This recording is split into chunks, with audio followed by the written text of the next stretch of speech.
নমস্কার, মৌবই কিচেনে সবাইকে অনেক অনেক স্বাগত জানাই।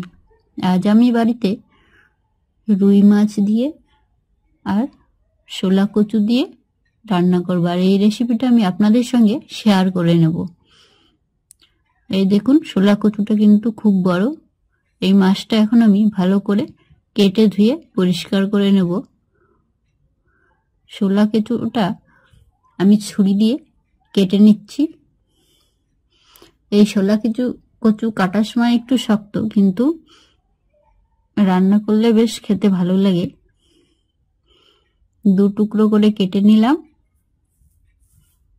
এবার আমি মাথার যে অংশটা আছে সেই অংশটা দিয়ে রান্না করব মাছ।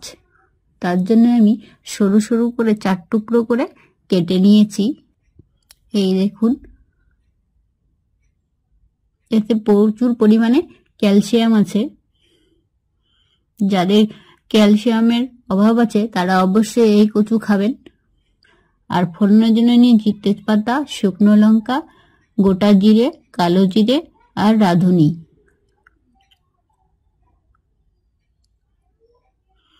এবার মাছগুলো আমি ভালো করে কেটে ধুয়ে পরিষ্কার করে নিয়েছি। এর মধ্যে এখন আমি নুন হলুদ মাখিয়ে নেব। তার জন্যে নুন হলুদ আমি একটা বাটির মধ্যে নিয়ে নিয়েছি।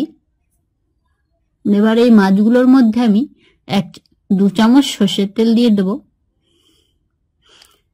এই দেখুন, 1 চামচ হলুদ, 1 চামচ শুকনো লঙ্কা গুঁড়ো আর 1 চামচ লবণ আমি দিয়ে দিয়েছি।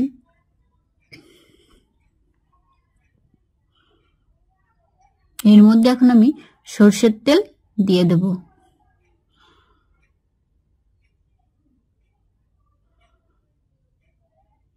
সর্ষের তেল দিলে মাছটা মাখাতেও বেশ ভালো হবে, আর ভাজার সময় কড়াইতে লেগেও যাবে না।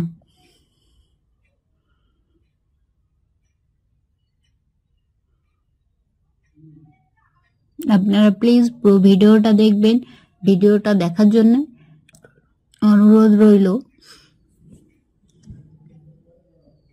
আর ভিডিওটা দেখার পর লাইক, কমেন্ট, শেয়ার করে আমাকে জানাবেন আপনাদের কেমন লাগলো। এবার আমি নিয়ে নিয়েছি কাঁচা লঙ্কা, ধনেপাতা। কড়ার মধ্যে সর্ষের তেল দিয়ে দিলাম।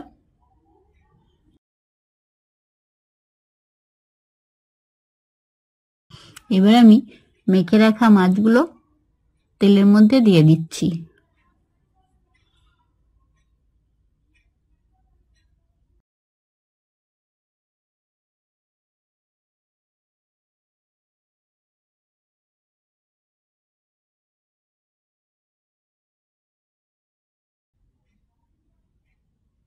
মাছগুলো আমি লাল লাল করে ভেজে নেব। দেখুন, এই পিঠটা লাল হয়ে গেছে। পরের পিঠটাও আমি ঠিক একই রকম করে ভেজে নেব।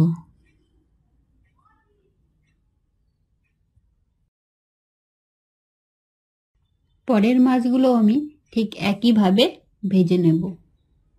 আমি কিন্তু এখানে রুই পোনা মাছ নিয়ে নিয়েছি। মাছটা খুব বেশি বড় না।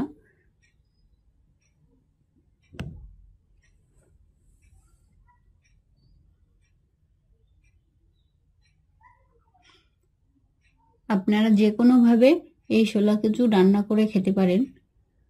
এবার আমি এর মধ্যে গোটা তেজপাতা ফোড়ন দিয়ে দিলাম, আর দিয়ে দিচ্ছি শুকনো লঙ্কা আর গোটা তেজপাতা আমি ছিঁড়ে দিলাম। এবার এর মধ্যে আমি গোটা জিরে, কালো জিরে আর রাঁধুনি দিয়ে দিচ্ছি।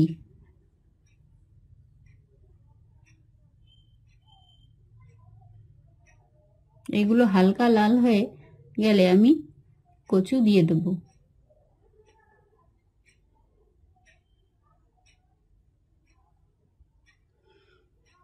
এবার আমি টুকরো করে কেটে রাখা কচুগুলো দিয়ে দিলাম। যাদের সুগার আছে তারা কিন্তু এই রেসিপিটা ট্রাই করতে পারেন, কারণ এর মধ্যে আলু নেই। এই শোলা কচু সুগার কমাতে সহায়তা করবে। দিয়ে দিচ্ছি চেরা কাঁচা লঙ্কা, আর দিয়ে দিচ্ছি 1 চামচ লবণ।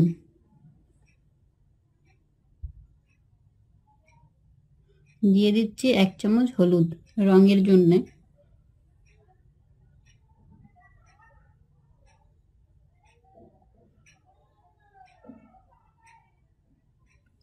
ভালো করে আমি এই শোলা কচুর টুকরোগুলো ভেজে নেব হালকা লালচে রং করে। এই দেখুন লালচে রং চলে এসছে, কালার কিন্তু চেঞ্জ হয়ে গেছে। এর মধ্যে আমি এখন জল দিয়ে দিচ্ছি পরিমাণ মতন।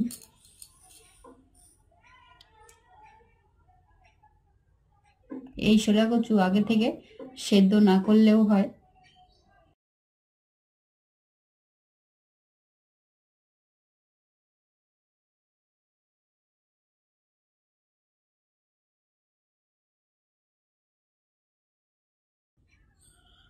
ঝোলটা ফুটে ওঠার জন্য আমি সময় নিয়ে নেব।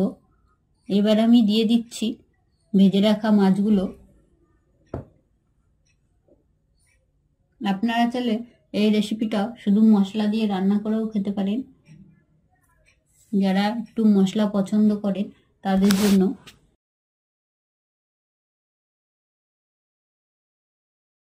কচুগুলো সেদ্ধ হয়ে গেছে, এর মধ্যে আমি ধনেপাতা কুচি দিয়ে দিলাম। আপনারা চাইলে ভাজা জিরের গুঁড়ি দিতে পারেন। যেহেতু শীতের দিন তাই প্রথমেই ধনেপাতা মাথায় আসে, তাই আমি ধনেপাতা দিয়েই আমি রান্না করছি। এখানে কোনো গুঁড়ো মশলা আমি ব্যবহার করছি না।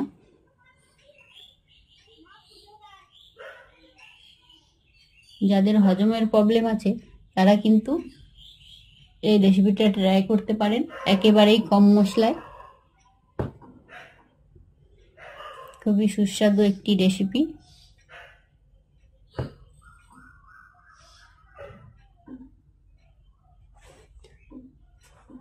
ভিডিওটা দেখার জন্য অনেক অনেক ধন্যবাদ।